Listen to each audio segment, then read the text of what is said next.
Hello, this is Mark Sabatella from Outside Shore Music, home of mastering MuseScore.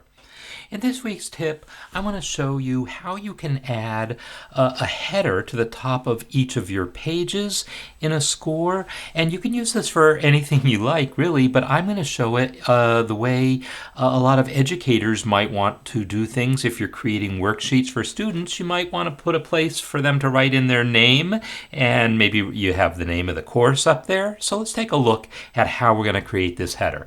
I'm going to come to Format, and then Style, and then under Header and Footer, you'll see various options. So first of all, there's an option to show it on the first page or not. It's disabled. We're going to need to enable that. We want it to be on the first page.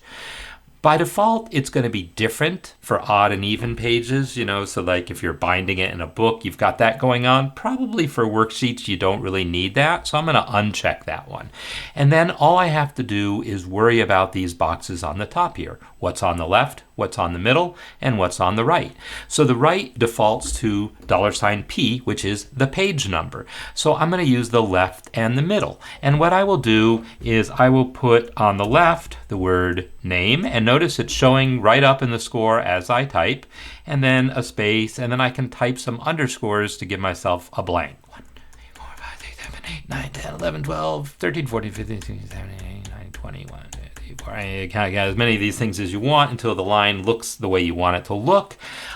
Then maybe in the middle you could put the name of your course. Say this is Oral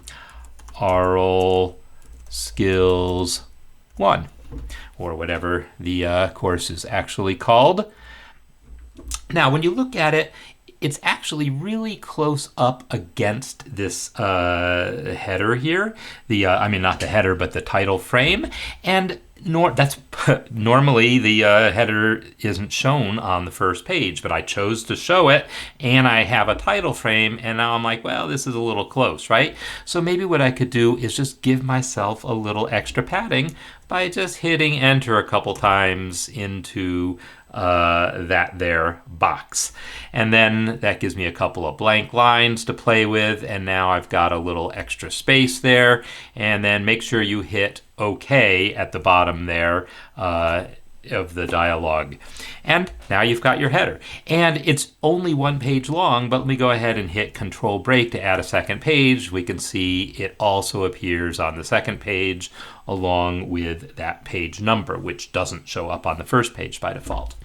So that's how you can add a header to your scores, and in this case I'm using it to kind of set this up to be like a worksheet with a space for the name of the course, but you can do whatever you want in that header. It will be information that shows up on all pages except possibly the first.